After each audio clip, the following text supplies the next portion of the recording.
If you've ever done the right exercises but felt worse afterwards, it doesn't necessarily mean that the exercise was wrong. It usually means the exercise didn't match where the body was in the healing process. Pain relief isn't about finding the perfect exercise. It's about choosing the right movement at the right time with the right intensity. Most people think pain means weakness and tightness, so they stretch harder, they strengthen more, and they push through discomfort. But pain is often a sensitivity problem, not a strength problem. Exercise usually makes pain worse because of 3 reasons. First, the direction is wrong. You're moving into the direction that irritated the tissue in the first place. Second, the timing is wrong. The tissue isn't ready for full range or heavy load yet. And third, the intensity is too high. You're performing too much exercise, too soon, too fast. Now let's go back to direction for a minute. You're moving into the direction that you irritated your tissues in the first place.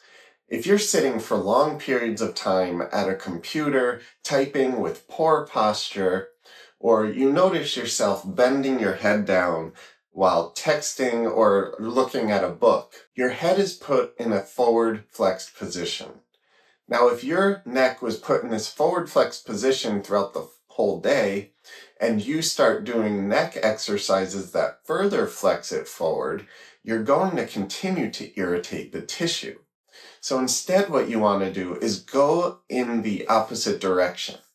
You want to perform exercises that are in the opposite direction of where your neck has been placed throughout the whole day. You demonstrate forward head posture all day, you want to perform chin tucks. You demonstrate neck flexion throughout the day, you want to perform neck extension.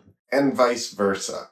If you're performing overhead exercises standing for long periods of time with your neck up and extended, you want to then perform exercises that flex it forward. Of course, 95% of injuries occur when your neck is flexed forward just because gravity pulls down on us every day 24/7.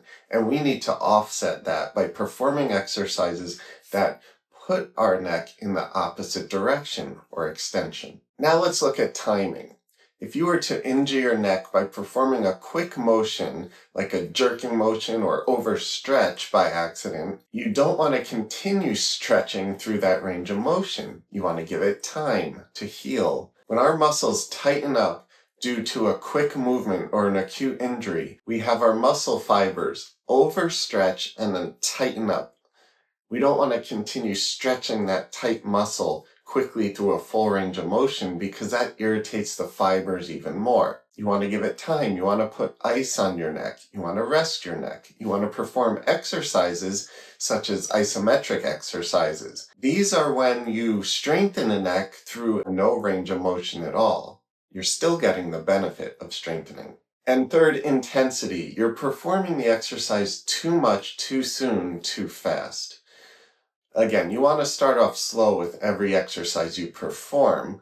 If you are performing chin tucks, trying to get into a better posture, you don't want to be doing 100 at a time.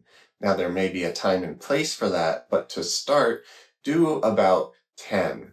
Then do 10 more. See how you feel. And then continue slowly, consistently, and calmly. Some of my patients do get up to 100 chin tucks, and that may be necessary, but you don't want to do it all at once. If this explanation has helped you understand why exercises haven't worked for you yet, that insight alone is valuable. But if you want, I have another video that walks you through specific movements without making pain worse, and I invite you to follow along. The right exercise only works when it's the right exercise for right now.